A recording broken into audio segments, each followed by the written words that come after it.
What is up everybody, it's your boy Cameron Bash here and welcome back to the Movement channel. Today, we've got an awesome WWE 2K22 video in store for you guys, as we're going to be going over pretty much everything you need to know about MyGM in WWE 2K22 and how to play this mode. Now, the information that we're going to be talking about today comes from a couple of different sources that came out over the last few hours. The first was a MyGM trailer that came out, which was followed up with the second episode of the Ringside Report, which gave us an even deeper dive into the MyGM mode. So without a further ado, let's jump into everything that you need to know and hold on to your seats because there's a fair bit of information here. So, to start us off, let's talk about how you begin MyGM mode. You'll start by first selecting the GM that you want to play as for the mode. Your options are between Adam Pearce, Sonya Deville, Shane McMahon, Stephanie McMahon, and your own custom GM.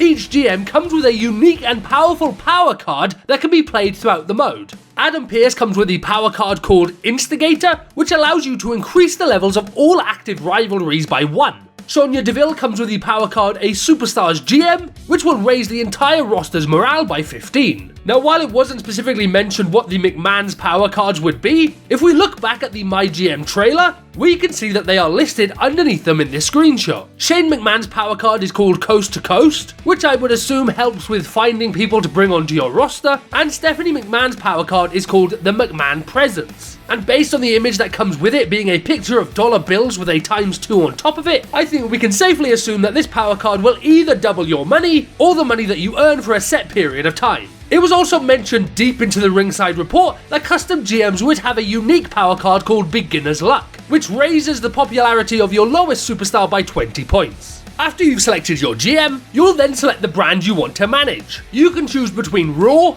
SmackDown, NXT, and NXT UK. Just like with the GM, each of these brands will come with a specific power card that you'll be able to use to your advantage. Now, while we didn't get a specific list of what these would be, we did hear later on in the Ringside Report that Raw's power card gives you the ability to mess with other shows and leech off their superstars. So it does seem like these show-specific power cards are going to be pretty useful as well. Once you've selected those two things, you'll move into drafting your roster. The rules for the draft are as follows. Each GM will start with a budget of $2.75 million. GMs will take it in turns, drafting one after the other, starting with player 1. There will be 8 rounds of drafting. After the 8th round, drafting becomes optional. GMs can opt out of draft until they are out of cash. Tip: GMs can press the R3 button to get recommendations on who to draft. You can also press square on PlayStation or X on Xbox to get more information about a superstar. The developers gave a few tips for drafting your roster, saying that you'd want to have a variety of different stats and classes within the people you pick for your roster, so that those people can then have good matches together on your show. An example given for this was to have giants and cruiserweights on your roster, as those two classes will have good and exciting matches together that make your audience happy. They also recommended that you hold on to some of your cash for after the draft so that you can do even more things with your show, such as sign free agents and legends, but also book more exciting match types. Things like Hell in a Cell matches and TLC matches will satisfy your audience more, but they will also cost you more money to put on. So you need to balance that with the amount of money you spend drafting people onto your roster. You'll also need to use your money to upgrade your show. To begin, whichever show you select, you'll be inside of a high school gym arena and you'll need to pay to unlock the next larger arena so that your shows can have more fans coming to them and get more popular as a result. Other aspects of the show you'll be able to upgrade include the crew that works on your show, the special effects that go into your show, as well as the advertisement that goes into the show as well.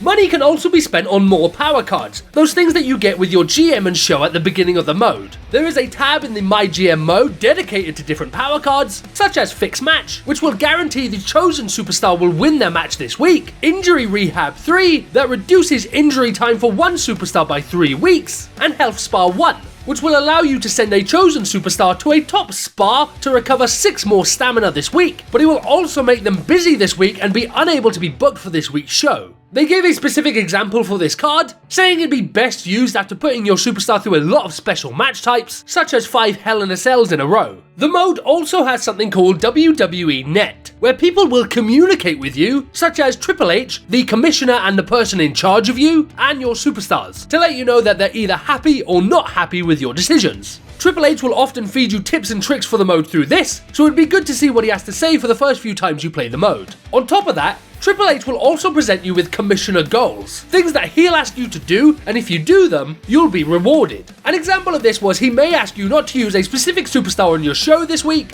and if you do that, he'll reward you with a power card. However, there is a downside to listening to Triple H too much, as he can seriously affect the morale of your roster and cause you to lose the game. This is known as dramas within the mode. As far as playing the matches in this mode goes, you'll have a few different options for that. The first is to simply simulate the match from the menu if you don't want to be involved with the in-game part of it at all. Next, you can play the match itself, taking control of one of the superstars in the match. Following on from that, you can also appear in the match as the GM themselves, being the manager to one of the superstars that are in the match. And finally, there's a brand new mode that's been added to WWE 2K22 that is exclusive to MyGM, called Spectate Mode, which allows you to take on the role of the production team and view the match from various different angles. Whenever you finish a match, you're given an in-depth match report that gives you a rating for the match, as well as what the audience did and didn't like about the match. For example, if it's the main event and you don't have very popular superstars in the match, your audience might not be happy with that because they wanted to see someone more popular in the main event. And in a similar fashion to that,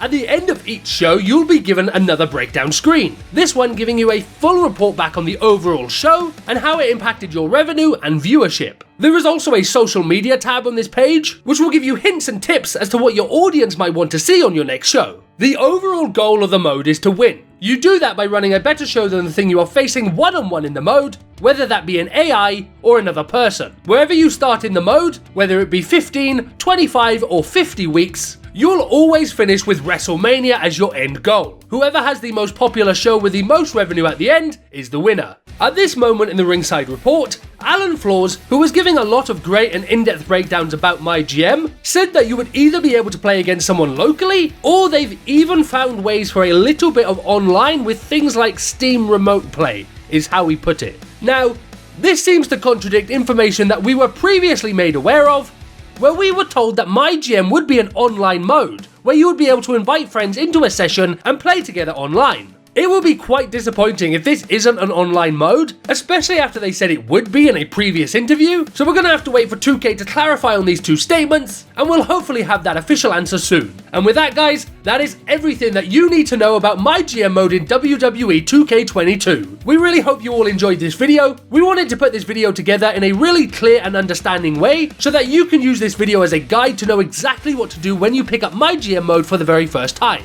So if you did find this helpful, be sure to share it with a friend so that they can benefit from it as well. But that's going to do it for this video. Before you go, be sure to let us know in the comments, how are you feeling about MyGM Mode after this ringside report? Honestly, it wasn't a mode that I was very excited about before this, but after seeing exactly how this mode is going to work, I'm pretty excited, and I can't wait to play it against other members of the movement right here on this channel. Be sure to share your thoughts in the comment section down below, and while you're down there, don't forget to drop a like on the video and subscribe for more WWE 2K22 content. Thanks very much for watching this video guys, and we'll see you soon for another one.